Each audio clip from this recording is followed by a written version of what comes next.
Hi, it's Martin here. We're going to do a bit of a review on the Alcatel One mobile phone. Now, this is one of the cheapest smartphones on the market at the moment, around £60. And the packaging that it comes in, straight away you look at it and think, well, it's not up to much. It's pretty cheap packaging. And when we get into it, this is what you get. You get the back plate, the phone itself, the battery's separate, and the charger.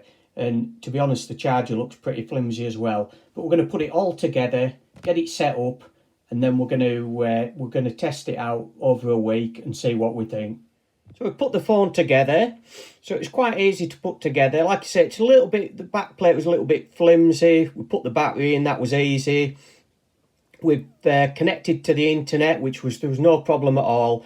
And then it started to boot in the phone. Now, this does take quite a while, a lot longer than, say, a Samsung. So what I'd say is make sure that you've connected to a hub. Don't use your mobile data for this. So I don't know if you can see, but there's one thing that I didn't really like, was when you look at the screen, you've got to actually have it right in front of you. You can't have it at a slight angle. And I'll show you what I mean. You can't. When you turn it, you can't see the display. You've got to have it front on. Can you see? As I tip it slightly, it disappears. So that was one thing that I noticed straight away. But like I say, it loaded up fine. Everything's set up on it. So away we go for the week. So if you're going to use the Alcatel One for phone calls and texting, I'd say you can't go wrong for the price.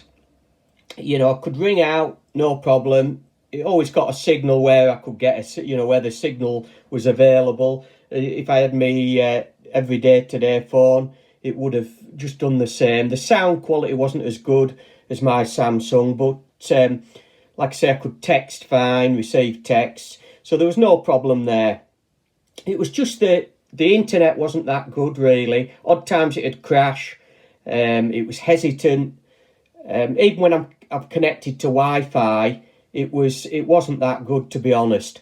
So what I would say is, if you were going to get this phone, I would download the apps. If you can get, say, if you were obviously looking at the news a lot, I would download all the news apps, because the apps worked fine. But if you just go on the web and search, it's not that good. I don't think you'll get a lighter or slimmer phone than this. So that is one plus for me. I love that. You shove it in your pocket, you don't even know it's there. So that's a great feature. It's got a 5-inch display and it only weighs 134 grams. So it's got built-in flash for the camera. The rear camera is 5 megapixels. The front is 2 megapixels. So, and it's just fairly standard, but we just set it up now. It's got a timer on it as well if you want. If we set it up for 2 seconds, it's got built-in flash.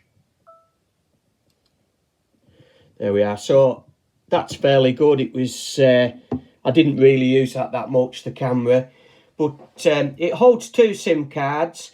It's also 2G, 3G, and 4G capability with it. So that's all good.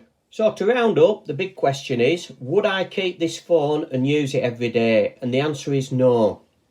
The reason why is because the web part of it lets it down. Browsing the web, it's slow. Sometimes it crashes. Sometimes the keypad doesn't engage so well. So you can, like I said before, you can download apps and apps work fine. And the phone calls, they're fine. The sound's not 100%, but you can definitely text well and receive calls. So that side of it, if you only want a phone that you're going to use for making an odd phone call and probably using the web now and again, you're paying not a lot of money and you're getting quite a lot of phone, really. But for me, I wouldn't get rid of my Samsung for this. So I hope this review's helped. And if it has, please subscribe to my channel. Thanks now.